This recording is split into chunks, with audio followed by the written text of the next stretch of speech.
ಚೆನ್ನಾಗಿದ್ದೀವಣ್ಣ. ಯಾಕೆ ಎಲ್ಲೂ ಕಾಣಿಸ್ತಾ ಇಲ್ಲ ಇಂಡಸ್ಟ್ರಿಲಿ ನೀವು?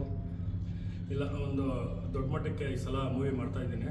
ಈ ಸಲ ಪ್ಲ್ಯಾನ್ ಇಂಡಿಯಾದಲ್ಲಿ ಮಾಡ್ತಾ ಇದ್ದೀನಿ. ತುಂಬ ರಿಸ್ಕ್ ತೊಗೊಂಡು ಆ ಸಬ್ಜೆಕ್ಟ್ನ ನಾನೇ ಹಗಲು ರಾತ್ರಿ ಕೂತ್ಕೊಂಡು ಮಾಡಿದ್ದೀನಿ. ಈಗಾಗಲೇ ಕ್ಲೈಮ್ಯಾಕ್ಸ್ವರೆಗೂ ಬಂದೈತೆ. ಇನ್ನೊಂದು ಚೂರು ನನಗೆ ಯಾಕೋ ಇನ್ನೂ ಏನೋ ಬೇಕು ಅನ್ನಿಸ್ತೈತೆ ಕ್ಲೈಮ್ಯಾಕ್ಸು. ಸೊ ಅತಿ ಶೀಘ್ರದಲ್ಲೇ ಟೈಟ್ಲು, ಪೋಸ್ಟ್ರು, 1 ನಿಮಿಷ ಪ್ರೋಮೋ ಖಂಡಿತವಾಗ್ಲೂ ನಾನು ಅನೌನ್ಸ್ ಮಾಡ್ತೀನಿ.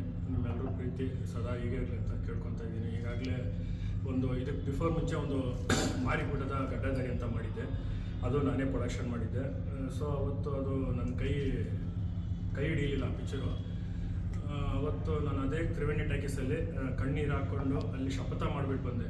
ನೆಕ್ಸ್ಟು ನಾನು ಏನೋ ಪಿಕ್ಚರ್ ಅಂತ ನಂದು ಬಂತಂದರೆ ನಾನು ಸುತ್ತಿರೋ ಹಿಂಗೆ ತಿರುಗಿ ನೋಡಿ ಆ ತ್ರಿವೇಣಿ ಟಾಕೀಸಲ್ಲಿ ನನ್ನ ಬ್ಯಾನರ್ಗಳು, ನನ್ನ ಅಭಿಮಾನಿಗಳು ಇರಬೇಕು. ಅವ್ರಿಗೋಸ್ಕರ ಅದಕ್ಕೋಸ್ಕರ ನಾನು ಪ್ರಾಣ ಹೋದ್ರೂ ಪರವಾಗಿಲ್ಲ ಅಂತ ಸೂರ್ಯಣ್ಣ ಸಬ್ಜೆಕ್ಟು ತೊಗೊಂಡು ಹಾಗಾಗಲೇ ಅದೊಂದು 2 ವರ್ಷ ಆಯಿತು ತೊಗೊಂಡು ಮಾಡಿ.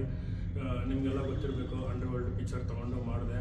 ತುಂಬ ಸಿಕ್ಕಾಪಟ್ಟೆ ರಿಸ್ಕು, ಸಿಕ್ಕಾಪಟ್ಟೆ ಫೋನ್ಗಳು, ಸಿಕ್ಕಾಪಟ್ಟೆ ಕಮೆಂಟ್ಸ್ಗಳು, ಇದೆಲ್ಲ ತುಂಬ ಎಲ್ಲ ನೋಡಿ ಆ ಪಿಕ್ಚರು ರಿಲೀಸ್ ಮಾಡಿದೆ. ಈಗಾಗಲೇ ಪ್ರಮೋಷನ್ ಅಂತ ಬಂದರೆ ಇಡೀ ಕರ್ನಾಟಕದಲ್ಲಿ ಪ್ರಮೋಷನ್ನು ವೈರಲ್ ಅಂತ ಬಂದರೆ ಸೂರ್ಯಣ್ಣ ಅಂತ ನಿಮಗೆ ಈಗಾಗಲೇ ಗೊತ್ತು. ಎಲ್ಲ ಕಡೆ ಮಾರ್ಕೆಟಿಂಗು ಡೈರೆಕ್ಟ್ರು ಅಂತಲೂ ಹಾಕಿದ್ದಾರೆ. ಕೆಲವು ಕಡೆ ಎಲ್ಲ ಬ್ಯಾಡ್ ಕಮೆಂಟ್ಸ್ಗಳು ಹಾಕಿದರು. ಇಡೀ ಕರ್ನಾಟಕದಲ್ಲಿ ನಾನು ಹೇಳೋದು ಒಂದೇ ಒಂದು, ಎಲ್ಲ ಟ್ರೋಲ್ ಅಣ್ಣಂದಿರಿಗೂ ಸೇರಿ ಅವರು ನನ್ನ ಟ್ರೋಲ್ ಮಾಡಿದ್ದಕ್ಕೆ ಈ ಮಟ್ಟದಲ್ಲಿ ನಾನು ಬಂದು ಕೂತ್ಕೊಂಡಿದ್ದೆ.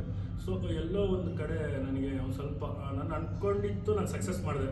ಯಾಕಂದರೆ ಲೈಫಲ್ಲಿ ನಿಮಗೆ ಏನಾದ್ರು ಕನ್ಸ್ಬಿತ್ತಾ, ನಿನ್ನೆ ಯಾರಿಗಾರು ಕನ್ಸ್ಬಿತ್ತಾ? ಎಲ್ಲ ಬಿದ್ದಿರ್ತೈತೆ ಕನಸು. ನೀವು ಹೆಂಗೆ ಅದನ್ನು ತೋರಿಸ್ತೀರಾ, ಎಕ್ಸ್ಪೋಸ್ ಮಾಡ್ತೀರಾ? ಹೆಂಗೆ ತೋರಿಸ್ತೀರಾ? ಸಿನಿಮಾ ಆ ಥರ ಏನೋ ಮಾಡಬೇಕಾ? ನೀವು ಡೈರೆಕ್ಟ್ರಾ? ನಿಮ್ಮ ಕೈಲಿ ಯಾರ ಕೈಲಿ ಆಗಲ್ಲ, ಅದು ಡೈರೆಕ್ಟ್ರ್ ಕೈಲಿ ಮಾತ್ರನೇ ಆಗೋದು. ಅವ್ನ ಕನಸು ಏನಿದ್ರು ಅದನ್ನು ಸ್ಪರ್ಧೆ ಮೇಲೆ ತೋರಿಸೋದೆ ಅದು ಡೈರೆಕ್ಟ್ರು. ಸೊ ನನ್ನ ಕನಸು ಏನಾಯಿತು ಅದನ್ನು ನಾನು ಈ ಮಟ್ಟಕ್ಕೆ ತಂದು ಆ ಸೂರ್ಯನ ಪಿಕ್ಚರು ರಿಲೀಸ್ ಮಾಡಿದೆ. ಅದು ಎಲ್ಲೋ ಒಂದು ಕಡೆ ನನಗೆ ತಿರ್ಗಾನು ಅದು ಅಮೌಂಟ್ ಏನೋ ಅಷ್ಟೊಂದು ಆಗಲಿಲ್ಲ. ಒಂದು ಕಡೆ ಎಲ್ಲೋ ಜೀವನನೇ ಬೇಡ ಅನಿಸ್ಬಿಟ್ಟು ಎಲ್ಲ ಒಂದು ಕಡೆ ಸೈಡ್ ಹೋಗಿ ಕೂತ್ಕೊಂಡಿದ್ದೆ ಒಬ್ಬಂಟಿಯಾಗೆ. ಎಲ್ಲ ನಾನು ಚೆಂದಾಗಿದ್ದಾಗ ಎಲ್ಲರೂ ಬಿಟ್ಟೋಗಿದ್ದರೆ ನನಗೆ ಅದೊಂಥರ ಖುಷಿಯಾಗಿರೋದು. ನಾನು ಕೆಳಗಡೆ ಬಿದ್ದಾಗ ಎಲ್ಲ ಟೀಮೇ ಎಲ್ಲ ಸ್ಪ್ರೆಡ್ ಆಗ್ಬಿಟ್ರು ಎಲ್ಲರೂ. ನಾನು ಯಾರಿಗೂ ಏನು ತಪ್ಪು ಹೇಳ್ತಾ ಇಲ್ಲ. ಸೊ ನನ್ನ ಹಣೆ ಬರ ನಂದು ಸರಿಯಿಲ್ಲ, ನನ್ನ ಅವಶ್ಯಕತೆ ಮುದ್ದಾಗ ಎಲ್ಲರೂ ಒಬ್ಬರು ಒಂದು ಫೋನ್ ಮಾಡಿಲ್ಲ.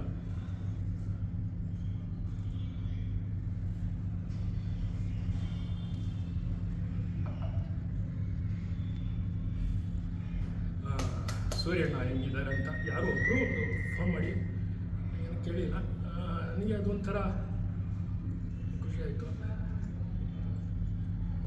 ಆಮೇಲೆ ತುಂಬ ಮನೇಲಿ ಸಿಕ್ಕಾಪಟ್ಟೆ ಸ್ಟ್ರಗಲ್ಗಳಾಯಿತು. ನನ್ನ ತಮ್ಮ ತುಂಬ ಸೀರಿಯಸ್ ಆಗಿ ಆಗ್ಬಿಟ್ಟಿದ್ದ. ಸೊ ಆ ನಡುವೆ ಟ್ರಾವೆಲಿಂಗ್ ಮಾಡ್ಬೇಕಾದ್ರೆ ದಿಢೀರಂತ ನನ್ನ ಮಗಂದು ಕೈ ಹೊಡೆದೋಯ್ತು.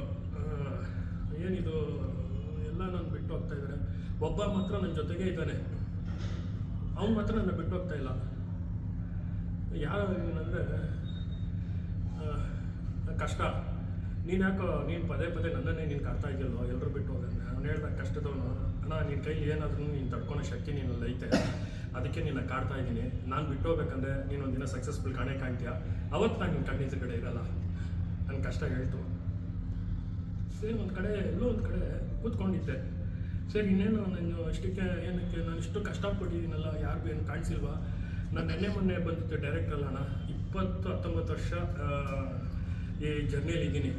ಗ್ಯಾಂಗ್ ಆರ್ಟಿಸ್ಟಾಗಿ ಸೂಪರಲ್ಲಿ ಉಪೇಂದ್ರ ಸರ್ ಜೊತೆಗೆ ಗ್ಯಾಂಗ್ ಆರ್ಟಿಸ್ಟಾಗಿ ಬೆಳೆದವನು. ಆಮೇಲೆ ವಿಜಯಣ್ಣ ದೇವ್ರ ಪಿಕ್ಚರಲ್ಲಿ ಸುಮಾರು ಗ್ಯಾಂಗ್ ಆರ್ಟಿಸ್ಟಾಗಿ ಬೆಳೆದು ಒಂದು ಲೀಡಿಂಗ್ ಕ್ಯಾರೆಕ್ಟ್ರು. ಡಿ ಬಾಸ್ ಪಿಕ್ಚರಲ್ಲಿ ಒಂದು ಚಕ್ರವರ್ತಿ ಅನ್ನೋ ಒಂದು ಕ್ಯಾರೆಕ್ಟ್ರು ಮೊದಲ ಬಾರಿಗೆ ಡಿ ಬಾಸ್ ಜೊತೆಗೆ ಒಂದು ಪ್ರಮುಖ ಪಾತ್ರದಲ್ಲಿ ಮಾಡಿದೆ.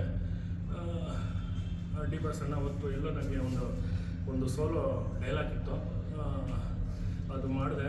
ಡಿ ಬಾಸ್ ಅಣ್ಣ ನನಗೆಲ್ಲೋ ಒಂದು ಕಡೆ ಡಿ ಬಾಸ್ ಅಣ್ಣ ಮೇಲೆ ಒಂಥರ ಎಲ್ಲಿ ನನ್ನ ತೆಗ್ದಾಕ್ಬಿಡ್ತಾರೆ ಅಂತ ನನಗೆಲ್ಲೋ ಒಂದು ಕಡೆ ಫೈರ್ ಇತ್ತು. ಡೈಲಾಗ್ ಹೊಡೆದಿದ್ದ ತಕ್ಷಣಕ್ಕೆ ಹೋಗಿ ಕಾಲಕ್ಕೆ ಬಿದ್ದೆ, ಅಣ್ಣನ ಕಾಲಲ್ಲಿ. ಚಿನ್ನ ನೀನೇನು ಪರವಾಗಿಲ್ಲ, ನೀನು ಬೇಡಿಕೆ ಅಂದರು. ಸೊ ಆ ಡೈಲಾಗ್ ಏನಂದರೆ ತುಂಬ ರಗಡಾಗಿತ್ತು ಆ ಡೈಲಾಗು. ಯಾರಿಗೂ ಆ ಡೈಲಾಗ್ ಇವತ್ತಿಗೂ ಇಷ್ಟು ವರ್ಷದಲ್ಲಿ ಡಿ ಬಾಸ್ ಅನ್ನೋ ಪಿಕ್ಚರಲ್ಲಿ ಯಾರಿಗೂ ಆ ಥರ ಡೈಲಾಗ್ ಕೊಟ್ಟಿಲ್ಲ. ನನಗೆ ಕೊಟ್ಟಿದ್ರು ಚಿಂತನ್ ಸರ್ ಡೈರೆಕ್ಟ್ರು. ಅದು ನನಗೆ ತುಂಬ ಖುಷಿ ಆಯ್ತಾಯಿತ್ತು. ಅದನ್ನು ಅಷ್ಟು ದೊಡ್ಡ ಸೆಲೆಬ್ರಿಟಿ ಡಿ ಬಾಸು, ಅದನ್ನು ನಾನು ಒಂದು ಪುಟ್ಟ ಕಲಾವಿದ ಅದನ್ನು ಸ್ವೀಕರಿಸ್ಕೊಂಡು ಚೆಂದಾಗಿ ಬೆಳೀಲಿ ಅಂತ ನನಗೊಂದು ಅಪ್ರಿಷಿಯೇಟ್ ಮಾಡಿದ್ರು. ಸೊ ನೆಕ್ಸ್ಟು ನಾನು ಸಲಗದಲ್ಲಿ ತುಂಬ ಹೆಸರಾಯಿತು. ಈಗಾಗಲೇ ಎಲ್ಲ ಕಡೆನೂ ನೀವು ನೋಡಿರ್ತೀರ. ಸೊ ತುಂಬ ಬೇಜಾರಾದಾಗ ಒಂದು ಕಡೆ ಎಲ್ಲ ಕೂತಿದ್ದೆ, ಕಸದ ತೊಟ್ಟಿ ಹತ್ರ ಕೂತಿದ್ದೆ. ಎಲ್ಲಿಂದನೋ ಒಬ್ಬ ಬಂದ, ಆ ಕಸದ ತೊಟ್ಟಿ ಹತ್ರ ಬಂದ್ಬಿಟ್ಟು ಈ ಅಟ್ಟೆ ಬಾಕ್ಸ್ಗಳನ್ನೆಲ್ಲ ಹಾಯ್ಕೊಂಡು ಹೋದ. ನೋಡ್ತಾ ಇದ್ದೆ, ಕಣ್ಣಲ್ಲಿ ನೀರು ಹಾಕ್ಕೊಂಡು. ಅವ್ನು ತೊಗೊಂಡು ಹೋದ. ಹಂಗೆ ಇನ್ನೊಬ್ಬ ಬಂದ, ಅವ್ನು ಬಂದು ಖಾಲಿ ಬಾಟ್ಲುಗಳನ್ನೆಲ್ಲ ತೊಗೊಂಡು ಹೋಗ್ತಾ ಇದ್ದ. ಸರಿ, ಅವನು ತೊಗೊಂಡೋದ. ಆಮೇಲೆ ಇನ್ನೊಬ್ಬ ಬಂದ, ಈ ಬಾಟ್ಲುಗಳನ್ನ ತೊಗೊಂಡೋದ, ಈ ಎಣ್ಣೆ ಬಾಟ್ಲುಗಳು ಕುಡಿದು ಬೀಸಾಕಿರ್ತಾರಲ್ಲ ಅದನ್ನು ಅವ್ನು ತೊಗೊಂಡೋದ. ಆಮೇಲೆ ದೂರದಿಂದ ನೋಡಿದೆ, ಒಂದು ನಾಯಿ ಬಂತು, ತಿಂದಿರೋ ಎಲೆಯಲ್ಲಿ ಎಲ್ಲ ಬಿಸಾಕಿರ್ತಾರಲ್ಲ ಅರ್ಧ ಊಟಗಳದೆಲ್ಲ, ಅದನ್ನು ನಾಯಿ ತಿನ್ಕೊಂಡೋಯ್ತು. ಕೊನೆಯದಾಗೆ ಹಸು ಬಂತು, ಹಸು ಉಳಿದ ಎಲೆಗಳನ್ನೆಲ್ಲ ಹಸು ತಿನ್ಕೊಂಡೋಯ್ತು. ಒಂದು ಕಸದ ತೊಟ್ಟಿನೇ ಇಷ್ಟು ಜನನ ಬದುಕಿಸ್ತಾ ಇತ್ತಂದರೆ ನಾನು ಯಾಕೆ ತಿರ್ಗ ಇನ್ನೊಂದು ಮಾಡಬಾರ್ದು ಅಂತ ಕಸದ ತೊಟ್ಟಿಯಿಂದ ನಾನು ಇನ್ಸ್ಪಿರೇಷನ್ ಆದೆ. ನನ್ನ ಜೀವನದಲ್ಲಿ ಎಲ್ಲರ ಜೀವನದಲ್ಲೂ ಒಂದು ಹೆಣ್ಣು ಇರ್ತಾರೆ ಎಲ್ಲ ಜೀವನದಲ್ಲೂ ಒಂದು ಹೆಣ್ಣು, ಯಾರಾದರೂ ಒಂದು ಗಂಡು ಇರ್ತಾರೆ ಒಂದು ಇನ್ಸ್ಪಿರೇಷನ್ಗೆ. ನನಗೆ ನನ್ನ ಕಸದ ತೊಟ್ಟಿ, ಆ ಕಸದ ತೊಟ್ಟಿಯಿಂದ ನಾನು ಆ ಒಂದು ಕಸದ ತೊಟ್ಟಿನ ಅಷ್ಟು ಜನನ ಬಾಳಿಸ್ತಾಯಿದ್ದಾನೆ. ತಿರ್ಗಾ ಕಮ್ ಬ್ಯಾಕ್ ನಾನು ಯಾಕೆ ಕೊಡಬಾರ್ದು ಅಂತ ತಿರ್ಗಾನು ಈ ಒಂದು ಸಬ್ಜೆಕ್ಟು ಮಾಡಿದ್ದೀನಿ. ಖಂಡಿತವಾಗಲೂ ಇಡೀ ಕರ್ನಾಟಕದಲ್ಲಿ ಎಲ್ಲ ಅಭಿಮಾನಿ ದೇವರುಗಳು ಈ ಸಲ ನಾನು ಬಂದರೆ ಹಂಗೆ ಬರ್ತೀನಿ. ಇದರಲ್ಲಿ ಒಂದು 3 ವರ್ಷ ಬರ್ತಾಯಿದ್ದೀನಿ.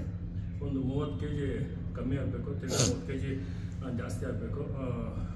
ಇಬ್ಬರು ಹೀರೋಯಿನ್ನು ಪ್ಲ್ಯಾನಿಂಗ್ ಮಾಡ್ತಾಯಿದ್ದೀನಿ ಈ ಸಲ. ಖಂಡಿತವಾಗ್ಲೂ ನಿಮಗೆ ಪೋಸ್ಟ್ ನೋಡಿದ್ರೆ 100% ನೀವೆಲ್ಲ ಒಪ್ಕೊತೀರಾ. ನನಗೆ ಆ ನಂಬಿಕೆ ಐತೆ. ಇವತ್ತು ಆ ನಂಬಿಕೆಯಲ್ಲಿ ಇವತ್ತು ಜೀವ ಇಟ್ಕೊಂಡು ಓಡಾಡ್ತಾಯಿದ್ದೀನಿ. ಖಂಡಿತವಾಗ್ಲೂ ನಿಮಗೆ